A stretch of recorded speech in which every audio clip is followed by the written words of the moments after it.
So you talked about cleaning some of the politics out of DOT. How was that done? And what can people in Brunswick County do we've about had it? proven cases where we appoint DOT members based upon their contributions to gubernatorial campaigns. And that shouldn't be the qualifications to be on DOT. Mm-hmm. We are having DOT members raise money for gubernatorial candidates. And that's not appropriate because it gives a clear appearance of a conflict of interest. Mm-hmm. And I've had many DOT employees tell me that their party affiliation is known within the organization at even lower levels. And that's more of Louisiana politics that doesn't belong in North Carolina. I mean, I've had DOT employees stop me even on ferries and go, "I'm afraid to talk to you." But you wouldn't believe the internal politics at all levels of the DOT. And that's unacceptable. Okay. How is that undone? It's no one's business to know what the political affiliation is in a government job, much less a private sector job. Mm-hmm. It shouldn't even be part of the equation.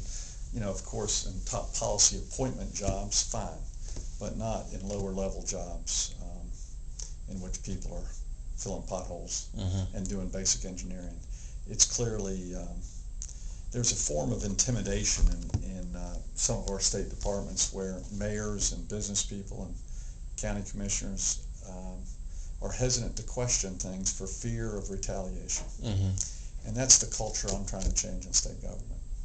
As a mayor, I have people come to our meetings and give me total grief, which they're allowed to do, and it's part of my responsibility to listen to them, as long as they're respectful. But the last thing I should do then is retaliate and take something away from them for giving me constructive or negative feedback. Mm-hmm.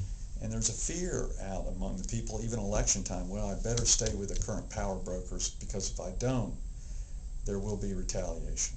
Mm-hmm. And that's the culture that is permeating our state government. Mm-hmm. And it's a culture that has to change. Gotcha. And I've never given that type of, I have 13 years of experience as a mayor, and I respect people who disagree with me because that's part of the process. Mm-hmm. When you as a leader, if you're elected governor, of course you'll have a job to do. What can the public do to maybe help you out in that process? Well, first thing the governor has to do is go out among the people and get their feedback and hopefully seek solutions. That's one reason I'm here today. Mm-hmm. Is a leader doesn't have all the solutions. A leader needs to go out and listen and learn and gather data and information. So the leader then finds solutions along with the experts in the field.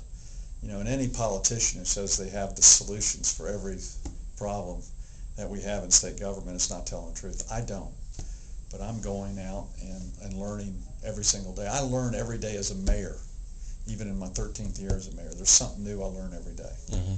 which may impact my votes, may impact my policy decisions, and I expect to do the same type of governing as governor. And that's to get out of the office, get out of the belt line of Raleigh, and go out among the experts in areas, whether it be horticulture or agriculture or manufacturing or transportation, and take that information and try to develop the best long-term vision and strategy to implement that vision. What have you learned in Brunswick County? What do you kind of take back from this? Well, I'm going to take back that Brunswick County is finding the niche of where their strength is in employment. They have a niche in landscape design, in golf course employment, recreation, travel, and tourism.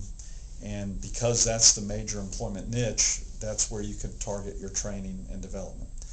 And what we have to do is in every region of the state find that niche that you can build upon to create jobs and direct the education to help that niche. But you first have to have the basic education, and as we've learned today, and I'm learning this across the state, if we aren't learning the basic math skills, people are going to have difficulty to get into to learn a specific skill later on in life. And this is where I think we've had a failed education system. We've started all these new programs that rhyme, but the end result is about the same, and that is over a 30% dropout rate and a high low literacy and acumen in basics of math and science especially. And if we lose the math and science skills, especially in high school and in two-year colleges, then we're not going to be finding the employees needed to do the job. The number one piece of feedback that I'm getting from employers across the state is we can't find qualified employees, especially mechanical, electrical, science, health science, healthcare, and that's going to be a critical problem as we try to retain and recruit new industry in North Carolina. So I want to bring together our education strategy with our commerce needs and our job needs. And I don't think we're thinking that way. I'm seeing pieces of it throughout the state, but I'm not seeing a total picture connecting. Mm-hmm. And that's what I want to bring together and integrate these areas of education, commerce, transportation as a total package to keep jobs in North Carolina and then expand them. Okay, I appreciate it. Thanks.